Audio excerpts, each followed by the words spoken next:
A'udzubillahi minasyaitonirrajim. Bismillahirrahmanirrahim. Alhamdulillahirabbil alamin wassalatu wassalamu ala Rasulillah wa ala alihi wa sahbihi ajma'in.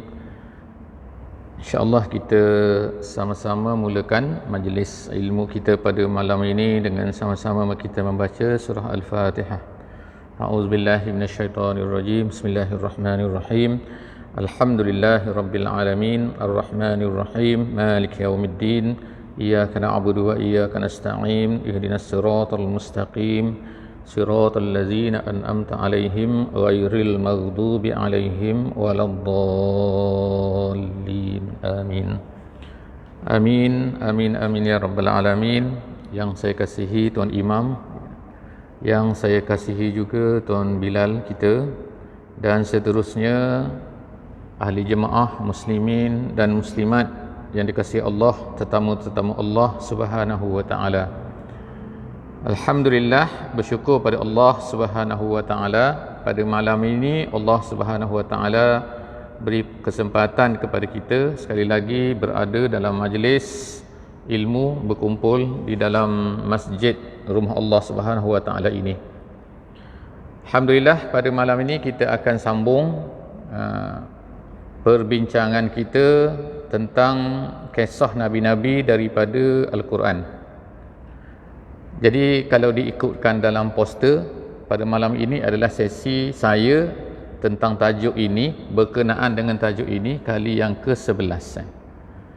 Jadi alhamdulillah kita telah mulakan dengan menceritakan tentang asal-usul Nabi Adam alaihissalam, dan kemudian bagaimana kisah Nabi Adam di dalam syurga, kemudian tentang iblis, kemudian tentang turunnya Nabi Adam ke bumi, dan kemudian dakwah Nabi Adam, dan seterusnya kita telah juga melihat tentang Nabi Idris alaihissalam, kemudian Nabi Nuh, dan pada malam ini insya-Allah kita akan bersama-sama melihat kisah selepas daripada Nabi Nuh.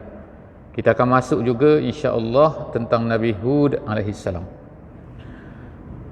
Jadi selepas daripada Nabi Nuh ni, iaitu kita ceritakan pada minggu lepas bahawa Nabi Nuh ini kapalnya mendarat di Bukit Al-Judi, dalam Quran sebut Al-Judi. Al-Judi ni dikatakan oleh para ulama, banyak daripada ulama mengatakan ialah satu bukit di negeri Turki sekarang ni. Satu bukit di negeri Turki.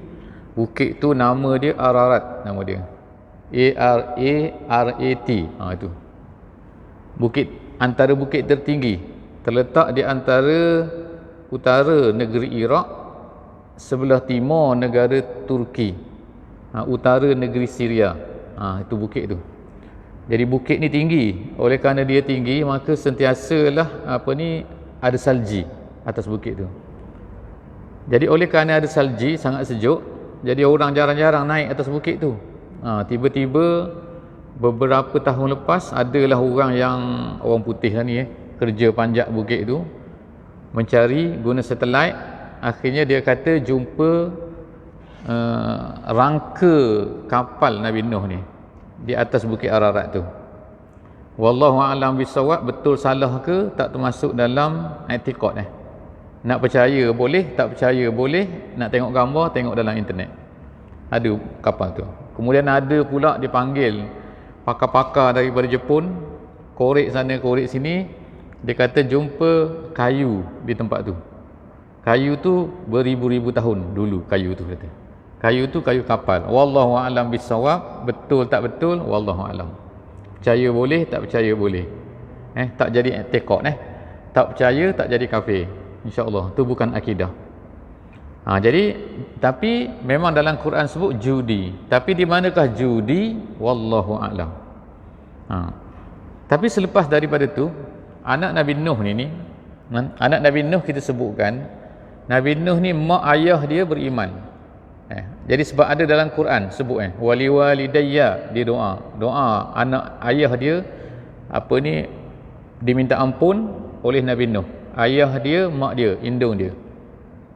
Biasanya kalau dalam Quran kalau disebutkan dia berdoa untuk mak ayah dia, ertinya mak ayah dia beriman. Sebab Nabi Ibrahim juga pernah berdoa untuk ayah dia, tetapi Allah tegur.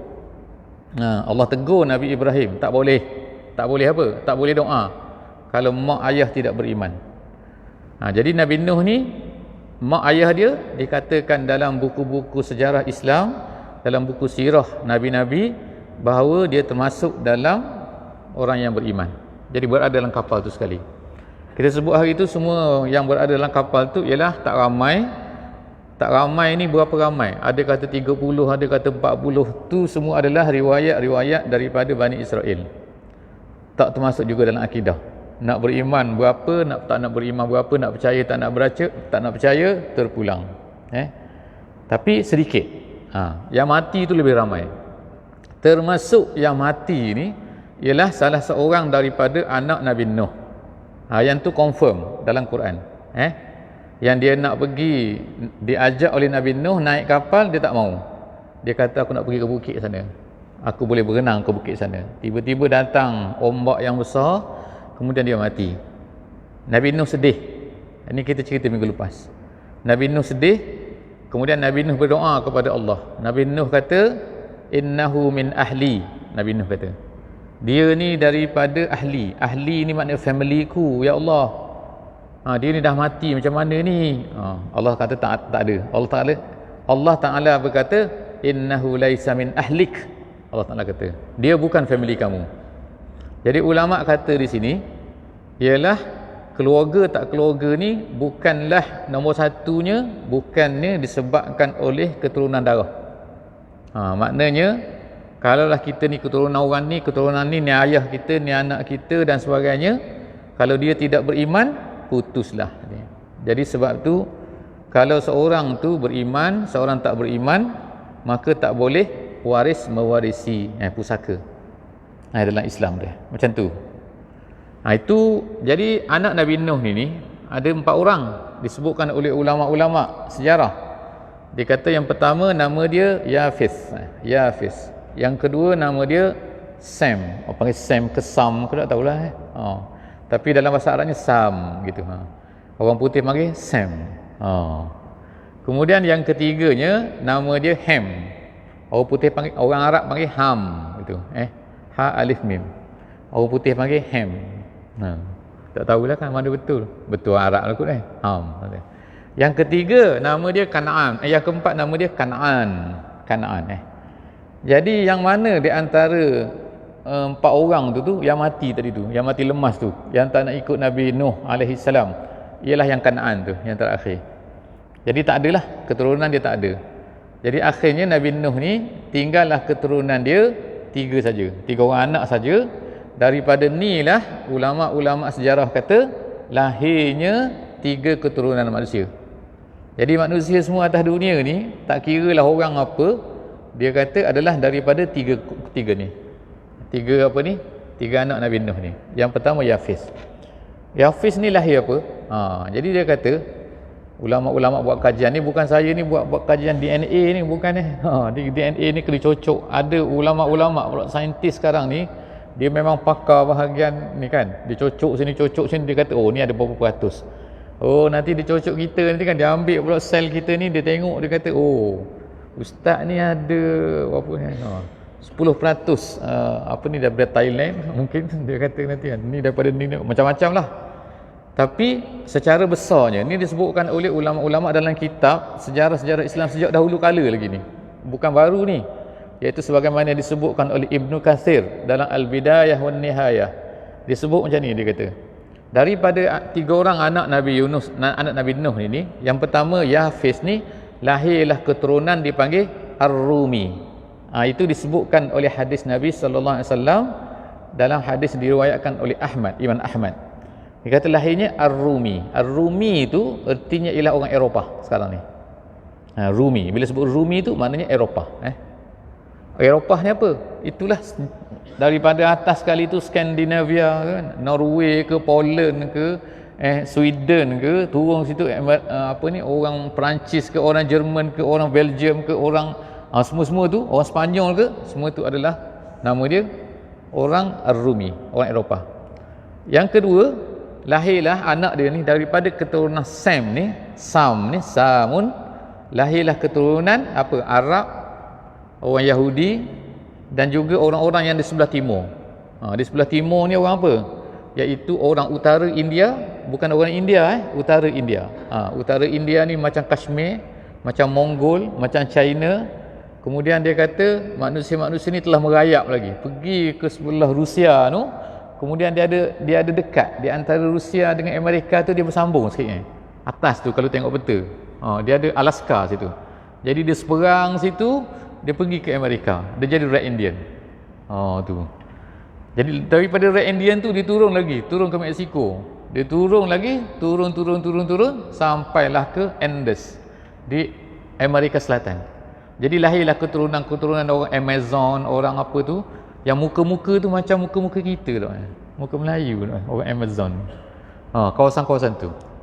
Jadi tu semua tu orang yang berkulit taklah putih sangat, taklah hitam sangat.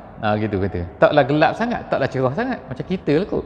Sawo mate kata kan. Sawo mate tu kemudian ciku masak. Sawo tu ciku dah. Matang tu matang. Macam muka ciku sikit. Lahir itu yang kedua. Daripada apa tu? Sam gitu.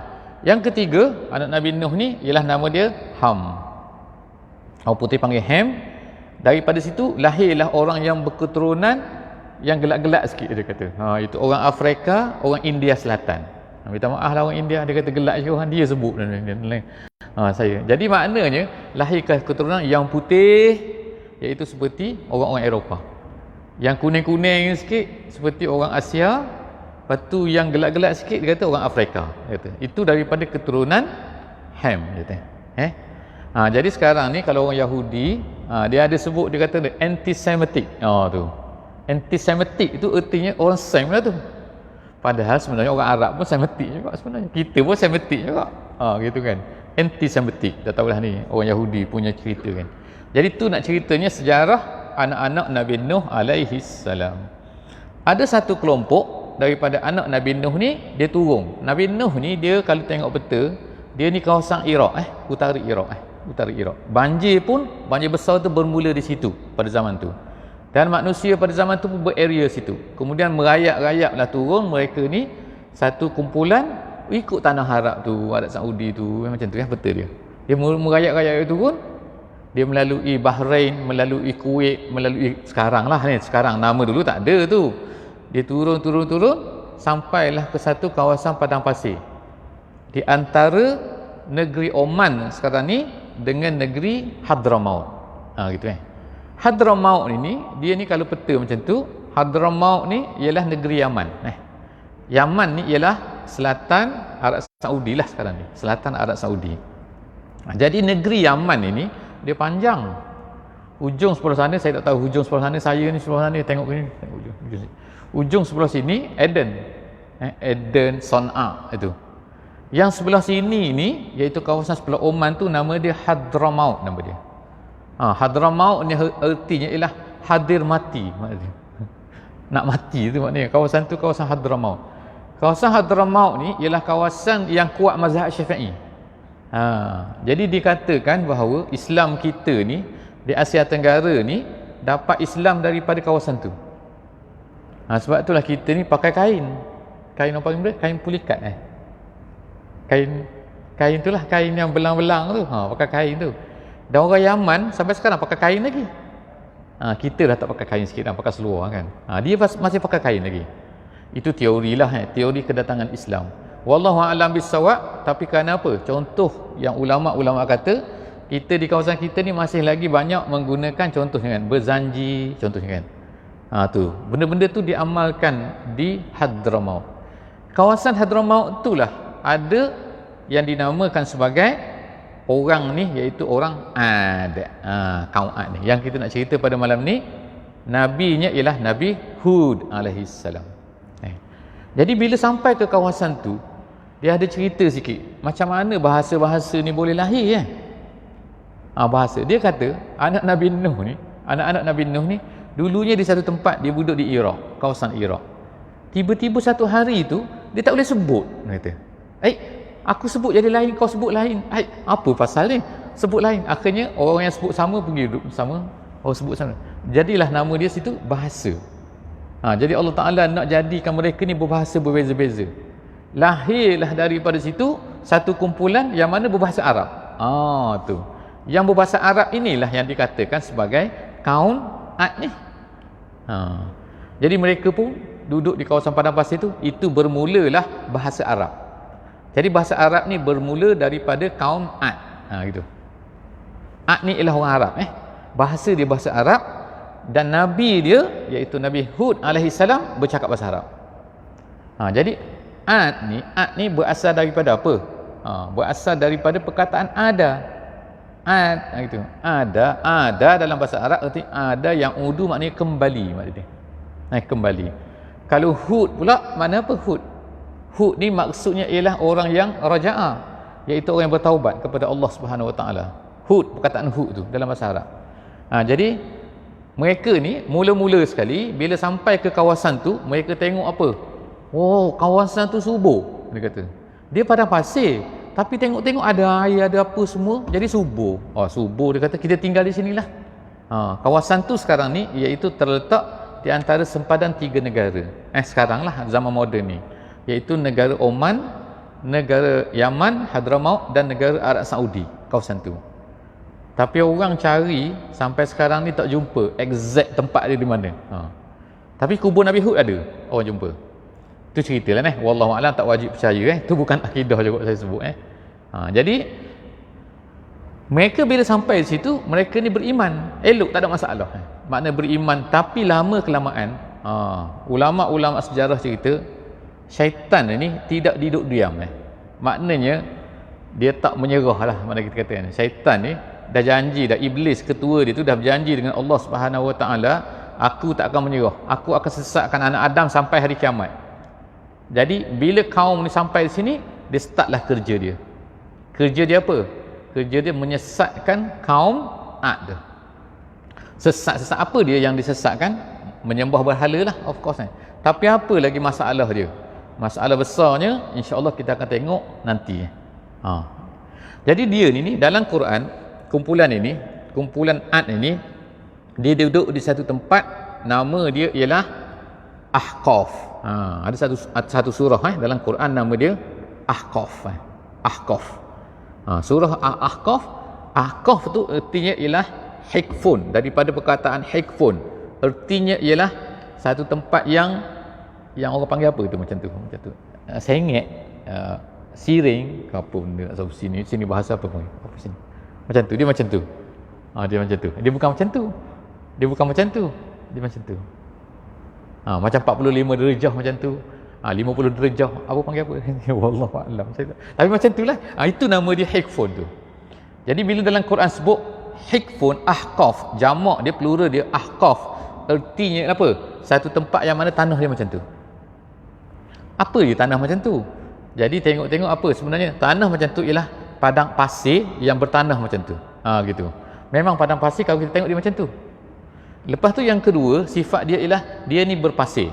Kemudian yang ketiga, sifat dia adalah bergerak. Bergerak macam mana? Dia bukan duduk satu tempat tu. Nanti angin tiup dia pun bergerak. Jadi kawasan itulah nama dia Ahqaf, yang disebutkan dalam Al-Quran dan surah Al-Quran, dan di tempat itulah kaum Ad ni tinggal. Kenapa dia tinggal situ? Kita sebut kawasan tu subur. Jadi kawasan tu subur, dia tinggal di situ. Jadi apa dia buat? Apa masalah dia? Masalah dia ni ialah Allah Subhanahu Wa Taala sebut banyak kali dalam Quran, kaum Ad ini masalah dia ialah takabur. Kita ingat dulu takabur. Cerita pasal takabur ni ialah takabur yang pertama sekali iblis nak. Kenapa iblis takabur? Kerana kejadian. Kejadian maksud apa? Asal usul dia daripada api. Asal usul Adam daripada tanah. Jadi dia kata, iblis kata, aku lebih hebat dari kau Adam.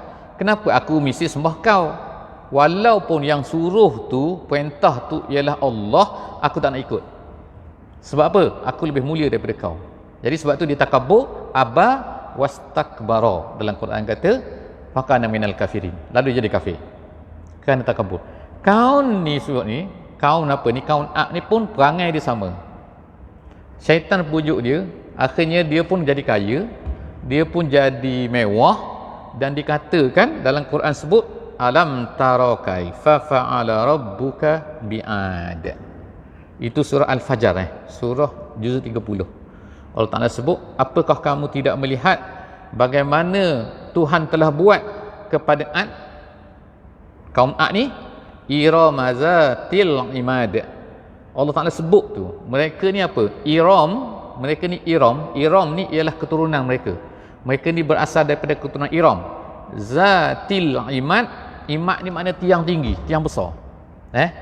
Macam kalau kita tengok dalam gambar-gambar di negeri Rom ke ataupun di negeri Greek, kita tengok dia buat bangunan tu, dia buat tiang-tiang tinggi.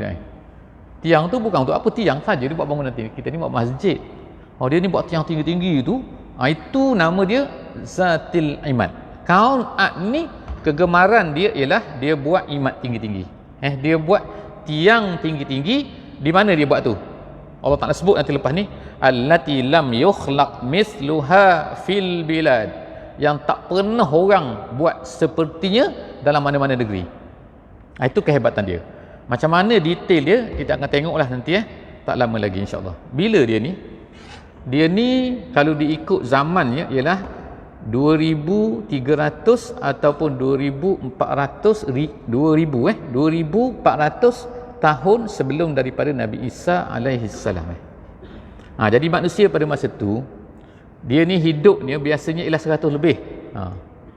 Umur manusia pada masa tu ialah 100 lebih. Macam Nabi Adam ke, Nabi Idris ke, satu saja yang panjang umur dia, yang Allah Ta'ala beri panjang, iaitu Nabi Nuh alaihissalam. Nabi Nuh disebutkan dalam Quran yang kita baca hari itu, Nabi Nuh ni sahaja umur dia 1000 lebih. Kemudian dakwah dia berdakwah kaum dia 950 tahun. Sebab itulah maknanya Allah Ta'ala puji dia. Kenapa? Kerana kuatnya usaha dia 950 tahun berdakwah kepada kaum dia, tapi yang berimannya 30-40 orang. Itu yang sedih sikit kalau katakan. Sebab itulah dia sedih tu. Jadi itu sahajalah yang Nabi yang panjang umur. Yang lain tu 100 lebih. Sampai kepada Nabi Muhammad, Nabi SAW kata dalam hadis dia, dan diberikan umur umatku di antara 60 hingga 70. Itu kebiasaannya. Kalau 80 bonus, 90 lagi bonus, 100 itu dah melampau sikit 100 lebih, itu hebat lagi lah tu kan. Itu jarang. Biasanya 60, Nabi kata 70, Nabi 63. Okey, jadi itu cerita pasal apa ni?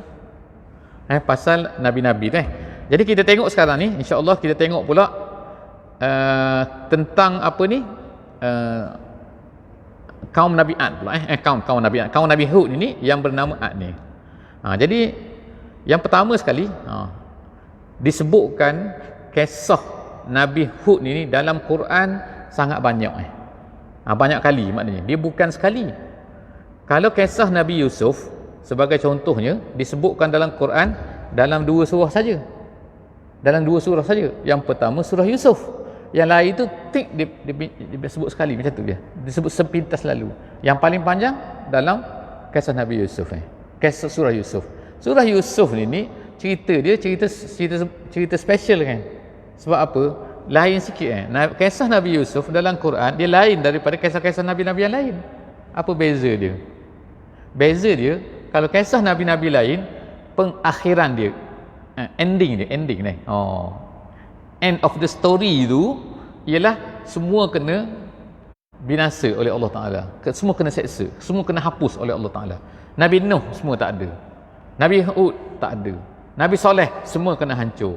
Nabi Ibrahim semua kena hancur. Tinggal masuk Nabi Yusuf, ending dia bagus. Ending dia apa? Nabi Yusuf menjadi menteri, menjadi ketua. Bukan ketua besar sekali lah, tapi maknanya menjadi menteri, jadi orang besar di negeri Mesir. Itu kisah Nabi Yusuf. Jadi kisah nabi-nabi lain ni ialah berbeza sikit. Termasuk kisah Nabi Hud yang kita nak baca, yang kita nak tengok ni. Iaitu Nabi Hud ni kisah dia, ending dia ialah hancur juga. Jadi kenapa? Jadi kisah dia banyak, dia bukan sikit. Jadi disebutkan dalam Al-Quran sebanyak 18 kali. 18 kali kisah dia ni disebutkan dalam Al-Quran. Macam-macam surah. Macam-macam surah ada. Itu tentang apa ni? Tentang kemudian kita tengok pula ni, dia punya apa ni? Apa ni? Count art ni. Kita tengok count art. Count art ni sebagaimana kita sebut tadi ni, orang Arab ni dia adalah permulaan kepada orang Arab. Makna sebelum daripada tu orang Arab tak ada. Sebagaimana kita sebut tadi bahawa bahasa ni dia lahir daripada pecahan-pecahan yang Allah Ta'ala telah takdirkan supaya manusia ni jadi berbeza-beza. Sekarang ni berbeza-beza macam-macam lah kan, sepada orang tak faham ni. Jadi orang Arab ni satu keistimewaan dia ialah dia bahasa yang paling tua. Maknanya yang Nabi Hud tu bercakap pada masa tu, bahasa itulah juga yang digunakan oleh orang Arab sekarang. Walaupun orang Arab ni berbeza-beza lah sikit berbeza-beza logat dia lah, slang dia. Tapi slang dia tak macam Tutong dengan ni saya rasa. Tak tahulah saya, Kedayan dengan jauh tak jauh beza. Tapi kalau di tempat saya, kata ada orang Kelantan ke, ada orang Terengganu, dia cakap tu lain-lain. Style tu. Tapi bila cakap dia ada satu bahasa standard. Sini pun sama ikut ada satu bahasa standard, bahasa Melayu. Gitu kita kata. Bahasa Melayu ni sama insya-Allah kan. Bahasa berita. Bila baca berita itu tak adalah cakap warta berita sekarang disiarkan dalam bahasa Tutong. Tutong nak mari pula bercakap orang tak faham. Orang ni kata apa benda? Dia faham bahasa ni? Saya tak apa faham juga. Saya kalau orang Tutong cakap, mak saya apa benda dia cakap ni manok tak faham apa benda lah ni, tak faham dah. Tak ada dia macam tu. Jadi orang Arab sekarang ni walaupun dicontoh dia bercakap bahasa apa? Bahasa Maghribi. Cakap style Maghribi. Bahasa orang Algeria. Cakap style Algeria, orang Tunis, orang Libya, orang Mesir. Kemudian tu orang apa ni, Syria, orang Jordan, lepas tu orang Palestin, orang Iraq, lepas tu orang Arab Saudi, orang Sudan, lepas tu ada orang Emirat, kemudian ada orang Oman. Start daripada hujung sampai hujung sana, dia semua faham bahasa ni. Bahasa apa? Walaupun masa bercakap biasa dia bercakap slang dia. Tapi bila bercakap ni macam itulah. Macam inilah yang kita cerita ni kan. Orang Arab sampai sekarang daripada dulu, mana ribu-ribu tahun.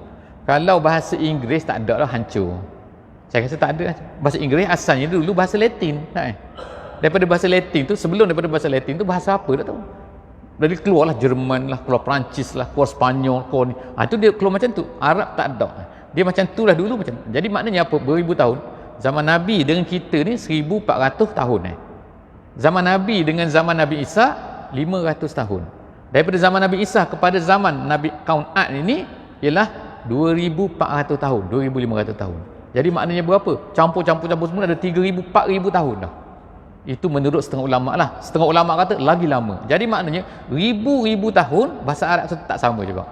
Sebab itulah salah satu daripada Allah Ta'ala nak jaga Quran. Kalau lah bahasa Arab ni orang tak faham, kita nak guna baca Quran faham? Tak faham dah. Sebagaimana Injil. Injil asal dalam bahasa apa? Suryani nama dia dah. Bahasa Suryani. Suryani itu bahasa apa?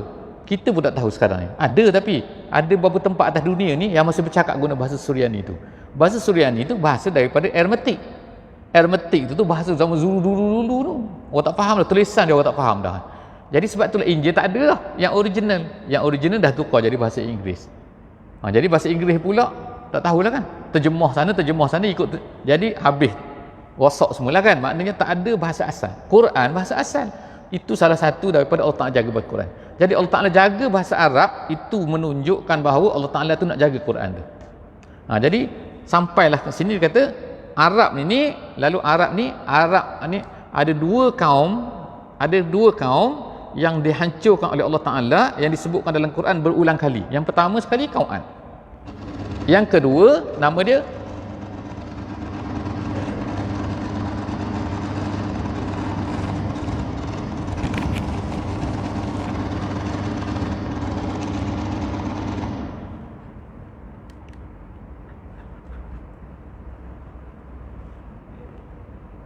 dah.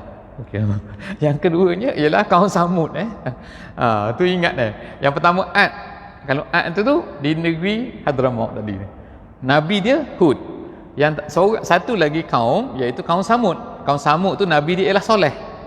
Takut keliru kan. Soleh tu di mana? Soleh tu terletak di utara Madinah. Utara Madinah. Sama sekarang ni boleh. Orang boleh melawat sekarang ni. Itu tempat korek-korek bukit tu. Bukit tu masih ada sampai sekarang. Tapi yang Ad ni orang tak jumpa. Orang tak jumpa lagi sampai sekarang. Sebab apa? Dikatakan mungkin terkambus oleh padang pasir tu. Tapi kalau ikutnya cerita ni, dia ni hebat lah ni. Dia ni dua Arab yang mana Allah Ta'ala bila sebut, kenapa Allah Ta'ala sebut kaum ni? Kaum Ad dengan kaum Samud. Kerana orang Arab ni tahu. Orang Arab dia tahu pada masa tu tiga je. Tiga kaum yang besar yang dia tahu. Iaitu kaum Ad, kaum Samud, satu lagi Fir'aun. Kenapa tahu Fir'aun ni? Fir'aun ingat masa zaman Nabi kita sallallahu alaihi wasallam tu, orang Mesir tu sebenarnya bukan orang Arab Dia bukan Arab Mesir pada masa tu. Mesir ni sekarang baru jadi Arab. Selepas daripada Islam dah masuk, Islam dah tukar. Cakap pada masa tu, bahasa pada masa tu ialah mereka bercakap bahasa Kibti. Kibti. Yang ada seorang tu yang dihadiahkan oleh Raja Mesir pada masa tu, seorang perempuan kepada Nabi kita sallallahu alaihi wasallam, nama dia Maryah, nama dia. Jadi Maryah tu dipanggil Maryah Al-Qibtiyah. Maryah tu perempuan yang dihadiahkan oleh Raja Mesir kepada Nabi kita sallallahu alaihi wasallam, lalu Nabi kahwin dengan dia. Nama dia Maryah.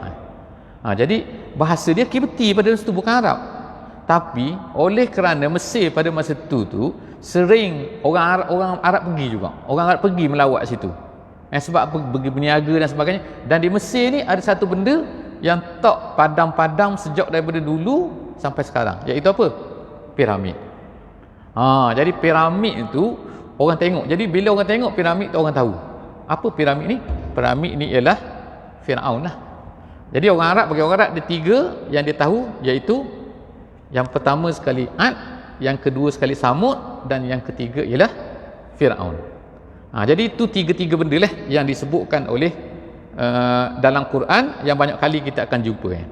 Itu habis itu. Jadi sekarang ni kita akan tengok pula Allah Subhanahu Wa Taala sebut pasal Al-Ahqaf. A'udzubillahi minasyaitonirrajim. Insya-Allah kita ada 1 minit lagi, insya-Allah. Kita baca ayat ni, sebagai ni kemudian kita akan tengoklah akan datang, insya-Allah. A'udzubillahi minasyaitonirrajim. Wazkur akha 'adin iz anzara qaumahu bil ahqaf wa qad khalatin nuzur min baini yadayhi wa min khalfihi alla ta'budu illallah inni akhafu alaikum azaba yaumin azim. Dan ingatlah saudara Ad. Nama dia saudara Ad dipanggil. Saudara kepada Ad, maknanya dia ni nama dia Hud, tapi dipanggil saudara Ad ketika dia memberi peringatan kepada kaumnya di Ahqaf. Ahqaf yang kita sebut tadi, iaitu di tempat yang nama Ahqaf tadi tu, iaitu di padang pasir tu yang mana Majus itu. Wa qad khalatin nuzur, dan telah datang sebelum daripada tu nuzur, iaitu banyak orang memberi peringatan, min baini yadayhi wa min khalfihi alla ta'budu illallah inni akhafu alaikum azaba yaumin azim. Sadaqallahul azim. Surah Al-Ahqaf ayat 21. Jadi insya-Allah akan datang pula kita akan tengok kita akan tengok macam mana yang dikatakan bahawa dia ni takabur. Kita sebut tadi kalau ada setengah kaum tu dia tu takabur, setengah kaum tu dia ni menjual beli tak betul, setengah kaum tu dia ni melakukan seks bebas, homoseks tu seperti kaum Lut. Jadi macam-macam bentuk yang Allah Taala cerita. Jadi kita akan tengok nanti macam mana, apakah kesalahan besar nak kaum Ad ni selain daripada sembah berhala. Dia bukan setakat sembah berhala, dia ada kesalahan-kesalahan lain lagi yang Allah Taala marah kepada mereka ni menyebabkan mereka ni dihancurkan oleh Allah Subhanahu Wa Taala itu dengan dua benda, dengan dua perkara yang Allah Taala hancurkan mereka tu. Jadi insya-Allah setakat tu sajalah, insya-Allah kita berjumpa lagi pada minggu hadapan, insya-Allah. Wallahu a'lam bissawab. Jadi kita tangguh dengan membaca surah Wal Asri, insya-Allah. Auzubillahi minasyaitonirrajim. Bismillahirrahmanirrahim. Wal asri innal insana lafi khusr illa allazina amanu wa amilus solihat wa tawasaw bil haqqi wa tawasaw bis sabr. Wassalamu alaikum warahmatullahi wabarakatuh.